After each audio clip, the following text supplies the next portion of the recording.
meus amigos, que a alegria do Cristo ressuscitado esteja com vocês. Até o momento nós vimos o apóstolo Paulo falar muito sobre a fé.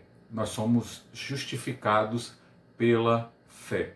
No capítulo 5 da carta aos Romanos, ele volta a um antigo esquema e ele fala da caridade e da esperança. Ele diz: a esperança não decepciona. Em outras traduções, não engana, não ilude, porque o amor de Deus foi derramado em nossos corações pelo Espírito Santo que nos foi dado.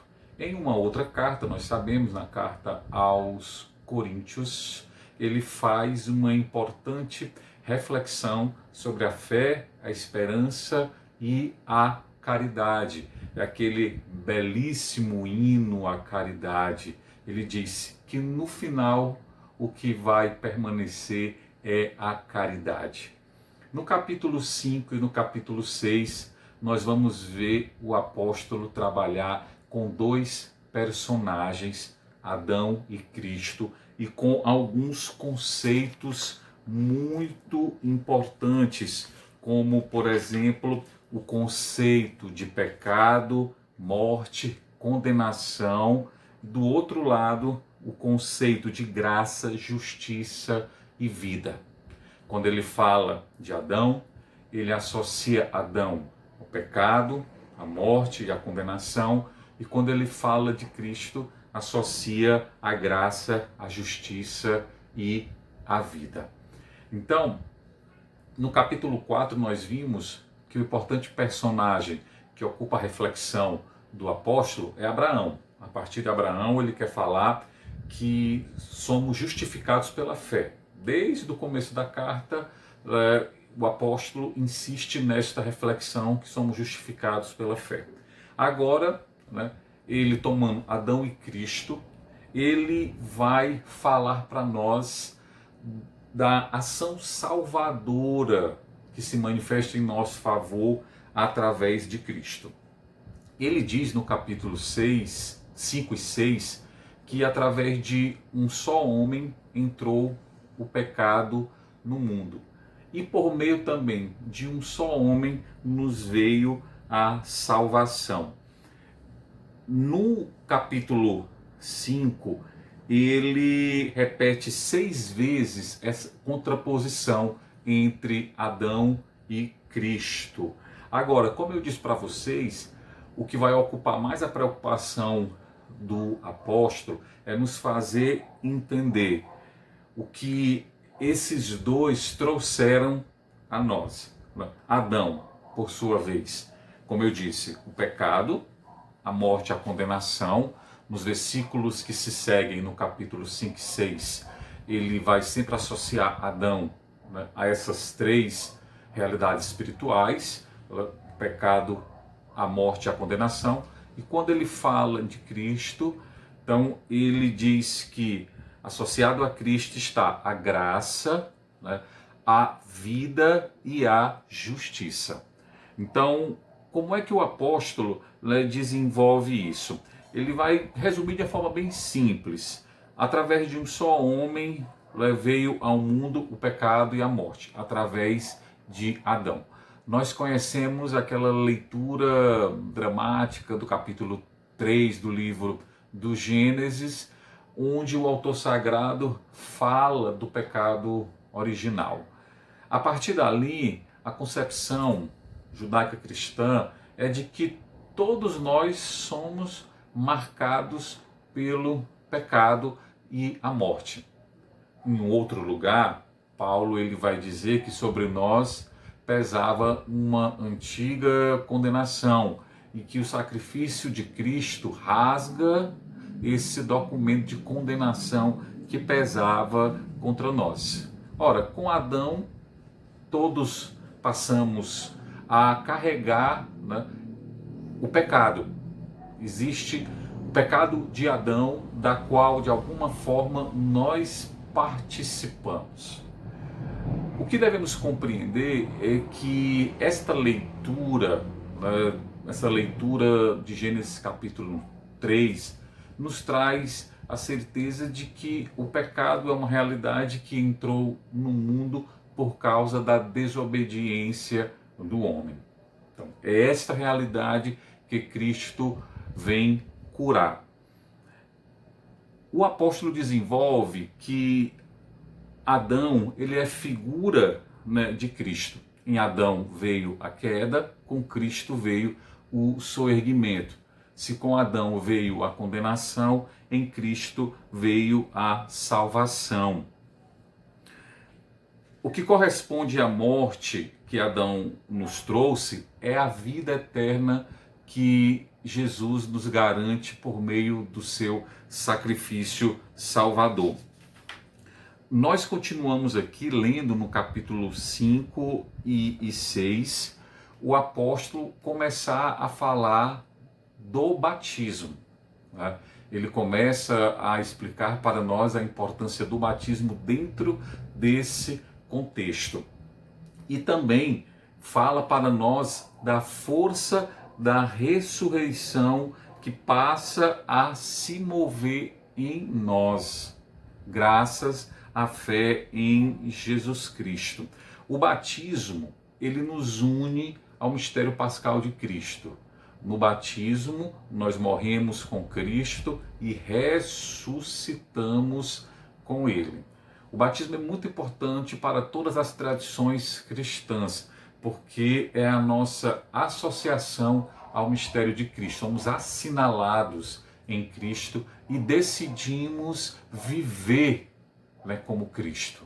Por isso o nome de cristãos, porque queremos viver como Cristo. Em um outro lugar, o apóstolo Paulo, ele deseja que cultivemos os mesmos sentimentos de Cristo, porque esse deve ser o desejo mais profundo do cristão, da cristã, ser como Cristo. Por isso, o nome que carregamos. Então, o batismo, ele faz morrer o homem velho para renascer o homem novo. Veja, pensando na figura de Adão e de Cristo, nós passamos a compreender que o batismo, ele sepulta, né, aquilo que Adão nos deixou como uma herança.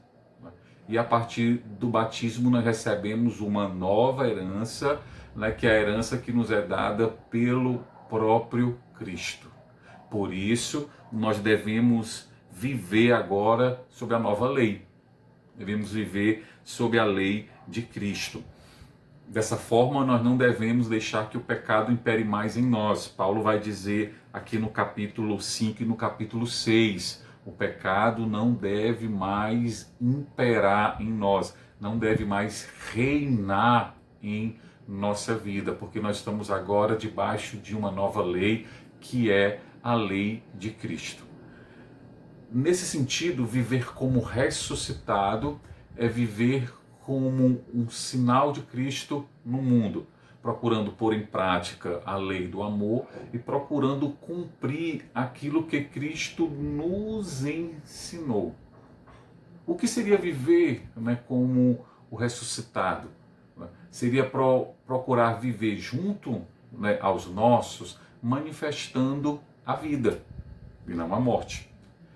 Para compreender bem aquilo que Paulo vai dizer, basta nós pensarmos e refletirmos um pouco, né, aquilo que é a vida e aquilo que é a morte. E nós vamos ver, né, que aquilo que é a vida é o que está associado a Cristo e a sua ação salvadora. E aquilo que é a morte é o que está associado ao pecado, ao demônio. Então, é importante que aquele que é batizado, ele tome a consciência que escolheu a vida e não a morte. Ele escolheu viver sob o regime da nova lei, escolheu viver sob o regime da lei de Cristo.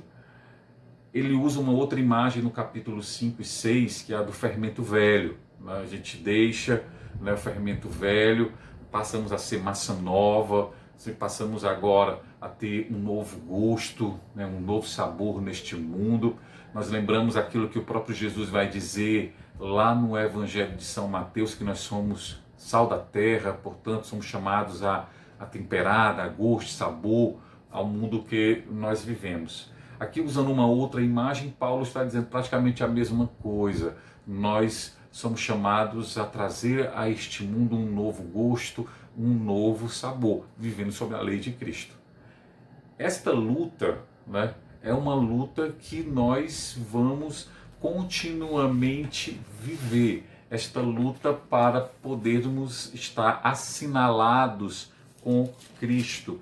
Tanto que aqui no capítulo 6, né, Paulo ele vai exortar a comunidade a morrer com Cristo. Né? Ele diz assim, porque morrendo, ele morreu para o pecado uma vez por todas. Vivendo, ele vive para Deus. Assim também, vós considerai-vos mortos para o pecado e vivos para Deus em Cristo Jesus. Portanto, o pecado não impere mais em vosso corpo mortal, sujeitando às suas paixões, nem entregueis vossos membros como armas de injustiça ao pecado. Pelo contrário, oferecei-vos a Deus como vivos, provindo dos mortos, e oferecei vossos membros como armas de justiça a serviço de Deus. Em outras palavras, o apóstolo está querendo dizer que a partir do momento que eu sou assinalado com Cristo, a minha vida ela passa a estar a serviço de Cristo para manifestar a vida e não a morte. Quer vivamos, quer morramos, nós pertencemos a Cristo. Então, por isso, devemos testemunhar ao mundo os sinais de Cristo, desta atuação de Cristo em nossa vida, do poder da sua ressurreição. Esta tensão que os cristãos vivem ao longo da sua história é uma tensão que se carrega até o último suspiro, ao suspiro derradeiro. É a tensão para fugirmos do pecado. Porque aquilo que de alguma forma nos impede de viver plenamente a lei de Cristo é o pecado. O próprio apóstolo Paulo, em outro momento, ele vai manifestar essa tristeza por saber que nem sempre faz o bem que quer, acaba fazendo o mal que não quer. Né? Ele sente no seu próprio corpo, muitas vezes, esta força, né? Esta força que impele para longe de Cristo. Às vezes nós acabamos deixando que um outro reinado se dê em nossa vida quando vamos nos distanciando de Cristo e de sua lei. O batismo é renovado anualmente para que renovemos esta consciência de pertencimento a Cristo. O cristão, ele vive para dar o testemunho de que ele pertence a Cristo, portanto, ele vive sobre uma nova lei, manifestando através do seu próprio corpo a justiça que vem de Deus. Caros irmãos e irmãs, esse é o grande desafio que nós enfrentamos, viver a justiça que vem de Deus. E eu termino com a palavra do próprio Senhor no Evangelho de Mateus, quando ele diz: buscar em primeiro lugar o reino de Deus e a sua justiça, e todas as coisas serão dadas em acréscimo. Deus abençoe.